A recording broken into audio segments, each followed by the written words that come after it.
হলো ষষ্ঠী আর আমরা এখন ঘড়িতে বাজে 11:30। ও অফিস থেকে আসার পরে বেরিয়েছি দুজনে গাড়ি নিয়ে।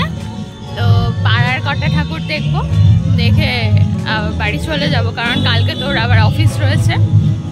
আমাদের এইভাবেই ঠাকুর দেখা হয় রাত্রিরে। চলো আমাদের সাথে ঠাকুর দেখতে থাকো। ফার্স্ট দেখা শুরু করলাম ঠাকুর মাইশপাড়া সার্বজনীন দুর্গোৎসবের ক্লাব থেকে। এখানে থিম করেছে গোপাল ভাঁড়। এখানে প্রতি বছরই ছোট মতো প্যান্ডেল হয়, কিন্তু বেশ সুন্দরই হয়। তো দেখ সত্যি সত্যি মাছ জ্যান্ত ঘুরে বেড়াচ্ছে। তো গোপালে গ্রামের দৃশ্য তুলে ধরেছে।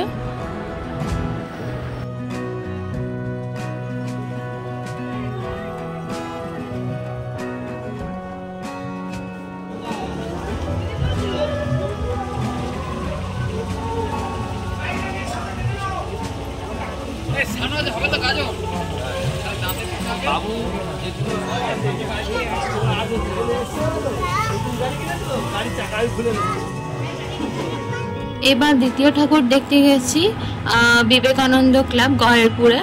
তো এখানের ছিল কতই রঙ্গ দেখবো দুনিয়ায়, এই থিম প্যান্ডেলটা। ভিতরটা কিন্তু বেশ সুন্দর। প্রথমে বাইরে তো কতটা ভালো বোঝা যাচ্ছিল না, কিন্তু ভিতরটা ঢুকে বেশ ভালো লেগেছে।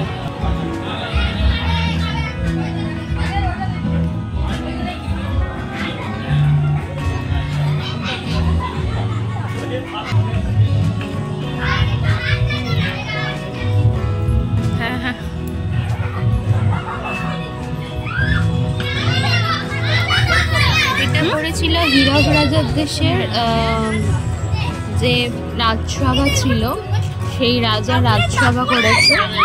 আর হচ্ছে বাইরে একটা জায়গা ছিল ভূতের রাজা। বেশ ভালো লাগছিল ভিতরটা দেখতে। আর এখানে আর একটা জিনিস যেটা হয়েছে, অসুরকে কিন্তু রাজসভার রাজার মতনই দেখতে লাগছে। দেখো তোমরা।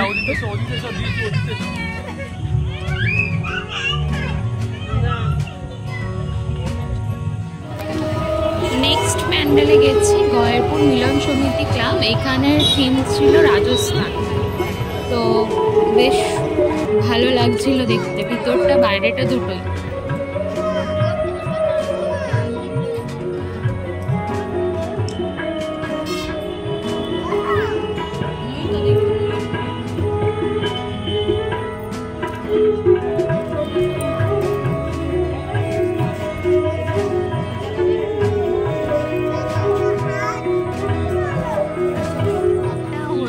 আমাদের প্যান্ডেল কিছুটা ঠাকুর দেখে এসে আমরা মাঠে বসেছি, কারণ আজকে চলছে ইন্ডিয়া পাকিস্তানের ফাইনাল। তো খেলাটা শেষ না হলে আমরা ঠাকুর দেখতে যেতে পারছি না, তার জন্য মাঠে বসে একটু ঠাকুর দেখা হচ্ছে, খেলা দেখা হচ্ছে, তারপরে আবার ঠাকুর দেখতে যাওয়া হবে। জিতে যাবে তো তাহলে? জিতে গেলে আমরা আবার ঠাকুর দেখতে যাবো তো। ইয়েস, ইন্ডিয়া জিতে গেছে। এবার আমাদের আরো ফুল দমে ঠাকুর দেখা হবে। মা দুর্গা আমাদের জিতিয়ে দিয়েছে। এটা হলো আমাদের ক্লাবের ঠাকুর। জয়নগর মজরিলপুরের মধ্যে আমাদের প্যান্ডেল এবং ঠাকুর দুটোই খুব সুন্দর হয়েছে। এবছরের ঠাকুরের হাইট একটু ছোট হয়েছে, কিন্তু মায়ের মুখখানা খুব সুন্দর হয়েছে। তো দেখলে সবাই ইন্ডিয়া তো জিতেই গেছে, আর তার সাথে আমাদের ঠাকুর দেখার উদ্যম আরও বেড়ে গেছে। যদিও অনেকটাই রাত্রির হয়ে গেছে, আর হয়তো একটা ঠাকুর দেখেই বাড়ি চলে যেতে হবে, কারণ কাল আবার সকালবেলা উঠতে হবে, অনির্বাণের অফিস রয়েছে। এই প্যান্ডেলটা আমার ভীষণ ভালো লেগেছে, কারণ এটা একটা ছোট্ট গ্রাম বাংলার ঠাকুর যেরকম হয় সেই টাইপের করেছে। প্যান্ডেলটা ছোটোর ওপর বেশ ভালো ফুটিয়ে তুলেছে।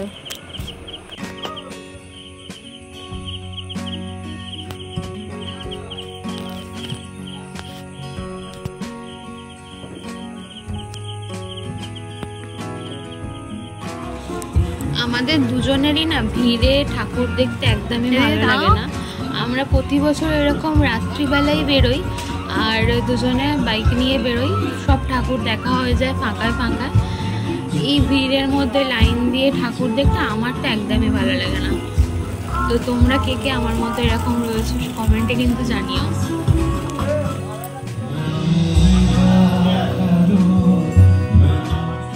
ষষ্ঠীতে এটাই হলো লাস্ট দেখা ঠাকুর।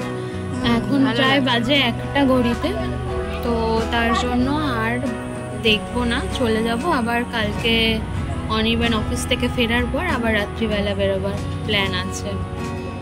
তো আমার এই ছোট পুজোর ব্লগটা কীরকম লাগলো জানাতে কিন্তু একদমই ভুলো না।